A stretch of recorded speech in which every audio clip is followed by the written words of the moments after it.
1 glass साखर, 1 glass पाणी, 1 glass तूप हे गरम करून साखर विरघळूस्तोवर गरम करायचं आणि ते थंड झाल्यावर मैद्यात कालून पीठ मळून घ्यायचं.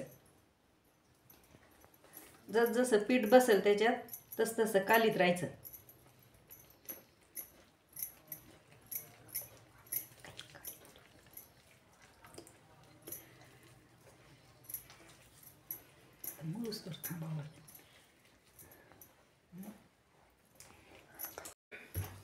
छोटे छोटे गोळे करून त्याची लाटून घ्यायचे.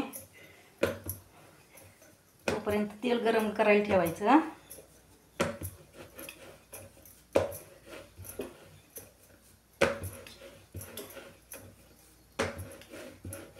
पूर्ण पोळी लाटून झालेली आहे. आता थोडे साईड्स आपण कट करून घेऊ म्हणजे आपले शंकरपाळे संपूर्ण सारखे येतील.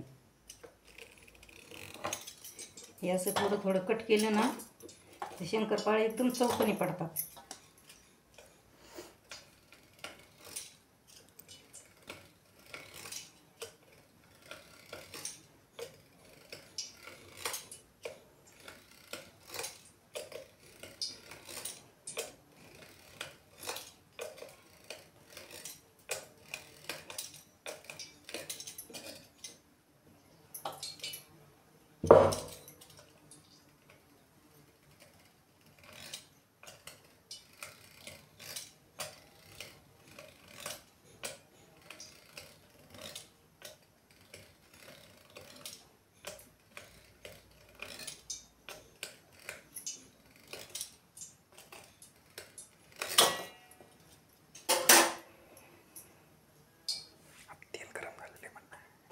नाही गेलं का? तेल पूर्ण तापलेलं आहे. आपण आता असे शंकरपाळे त्याच्यात टाकून घेऊ. तुम्ही बघताय कसे बाऊल येतात.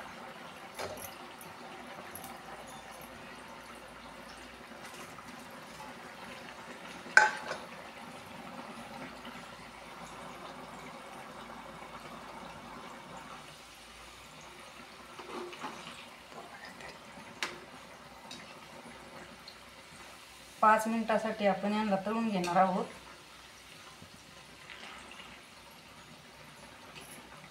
गॅसची फ्लेम मिडियम साईडवरच ठेवायची. जास्त फुलं नाही, जास्त कमी पण नाही. आपले शंकरपाळे भारी तळतात.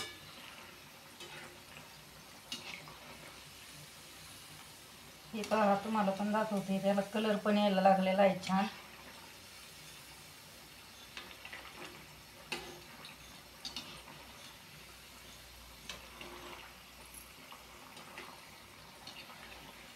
थोडं बंद कर ना. 5 मिनिटानंतर पहा आपले शंकरपाळ्याला काय किती छान कलर आलेला आहे. फुगलेले पण आहेत. फक्त 5 मिनिटं कमी गॅसवर तळून द्यायची.